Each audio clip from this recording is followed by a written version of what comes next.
Chapter 17.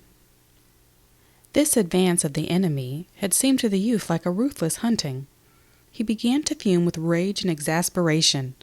He beat his foot upon the ground and scowled with hate at the swirling smoke that was approaching like a phantom flood.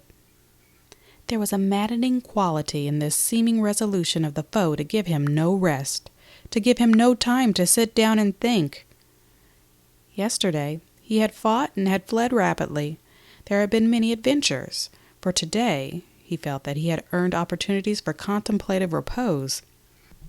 He could have enjoyed portraying to uninitiated listeners various scenes at which he had been a witness, or ably discussing the processes of war with other proved men. Too, it was important that he should have time for physical recuperation. He was sore and stiff from his experiences. He had received his fill of all exertions, and he wished to rest. But those other men seemed never to grow weary. They were fighting with their old speed. He had a wild hate for the relentless foe. Yesterday, when he had imagined the universe to be against him, he had hated it. Little gods and big gods. Today, he hated the army of the foe with the same great hatred. He was not going to be badgered of his life. Like a kitten chased by boys, he said. It was not well to drive men into final corners. At those moments they could all develop teeth and claws. He leaned and spoke into his friend's ear. He menaced the woods with a gesture. If they keep on chasing us, by God, they better watch out. Can't stand too much. The friend twisted his head and made a calm reply. If they keep on a-chasing us, they'll drive us all in the river. The youth cried out savagely at this statement. He crouched behind a little tree with his eyes burning hatefully and his teeth set in a curl-like snarl. The awkward bandage was still about his head, and upon it, over his wound, there was a spot of dry blood. His hair was wondrously tousled, and some straggling, moving locks hung over the cloth of the bandage down toward his forehead. His jacket and shirt were open at the throat and exposed his young bronzed neck. There could be seen spasmodic gulpings at his throat. His fingers twined nervously about his rifle. He wished that it was an engine of annihilating power. He felt that he and his companions were being taunted and derided from sincere convictions that they were poor and puny. His knowledge of his inability to take vengeance for it made his rage into a dark and stormy specter that possessed him and made him dream of abominable cruelties.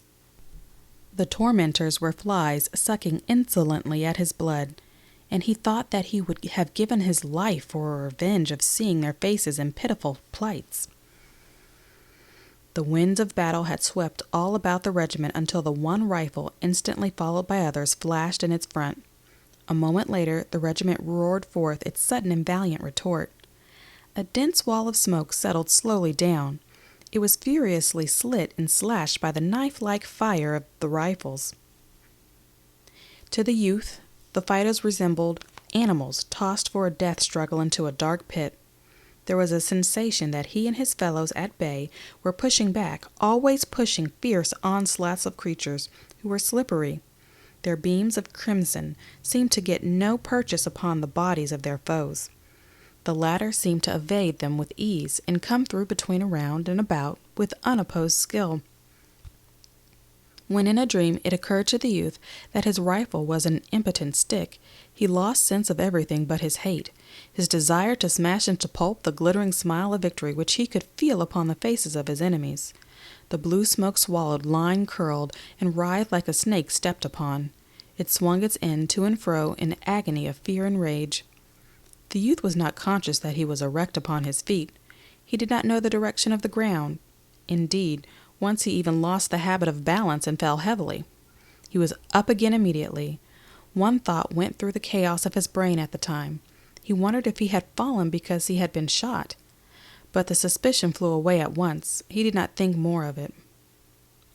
He had taken up a first position behind the little tree with a direct determination to hold it against the world. He had not deemed it possible that his army could that day succeed, and from this he felt the ability to fight harder. But the throng had surged in all ways until he lost directions and locations, save that he knew where the enemy lay. The flames bit him, and the hot smoke broiled his skin. His rifle barrel grew so hot that ordinarily he could not have borne it upon his palms, but he kept on stuffing cartridges into it and pounding them with his clanking, bending ramrod. If he aimed at some changing form through the smoke, he pulled his trigger with a fierce grunt, as if he were dealing a blow of the fist with all his strength. When the enemy seemed falling back before him and his fellows, he went instantly forward like a dog who, seeing his foes lagging, turns and insists upon being pursued. And when he was compelled to retire again, he did it slowly, sullenly, taking steps of wrathful despair. Once he, in his intent hate, was almost alone, and was firing when all those near him had ceased. He was so engrossed in his occupation that he was not aware of a lull. He was recalled by a hoarse laugh and a sentence that came to his ears in a voice of contempt and amazement. "You infernal fool! Don't you know enough to quit when there ain't nothing to shoot at? Good God!"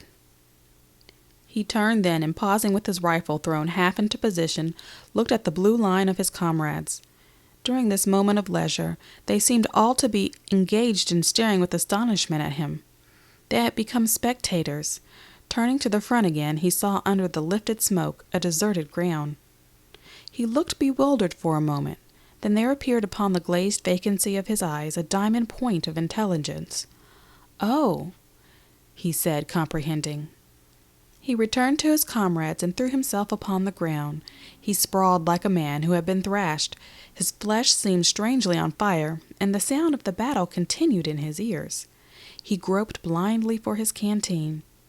The lieutenant was growing. He seemed drunk with fighting. He called out to the youth, "By heavens, if I had 10,000 wildcats like you, I could tear the stomach out of this war in less than a week." He puffed out his chest with large dignity as he said it. Some of the men muttered and looked at the youth in awestruck ways. It was plain that as he had gone, loading and firing, and cursing without the proper intermission, they had found time to regard him, and they now looked upon him as a war devil. The friend came staggering to him. There was some fright and dismay in his voice. "Are you all right, Fleming? Do you feel all right? There ain't nothing the matter with you, Henry, is there?" "No," said the youth with difficulty. His throat seemed full of knobs and burrs. These incidents made the youth ponder. It was revealed to him that he had been a barbarian, a beast. He had fought like a pagan who defends his religion. Regarding it, he saw that it was fine, wild, and in some ways easy. He had been a tremendous figure, no doubt. By this struggle he had overcome obstacles which he had admitted to be mountains.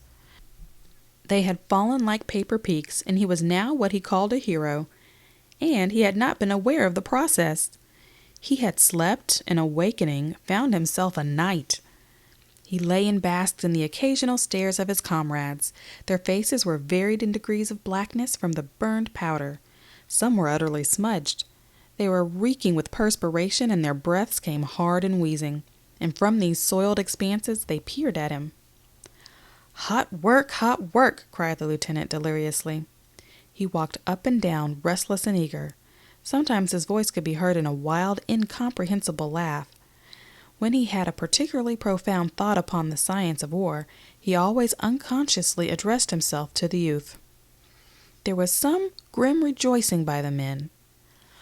"By thunder, I bet this army'll never see another new regiment like us." "You bet." "A dog, a woman, and a walnut tree. The more you beat 'em, the better they be." "That's like us." "Lost a pile of men, they did. If an old woman sweep up the woods, she get a dustpan full." "Yes, and if she'll come around again in about an hour, she'll get a pile more." The forest still bore its burden of clamor. From off under the trees came the rolling clatter of musketry. Each distant thicket seemed a strange porcupine with quills of flame. A cloud of dark smoke, as from smoldering ruins, went up toward the sun, now bright and gay in the blue enameled sky.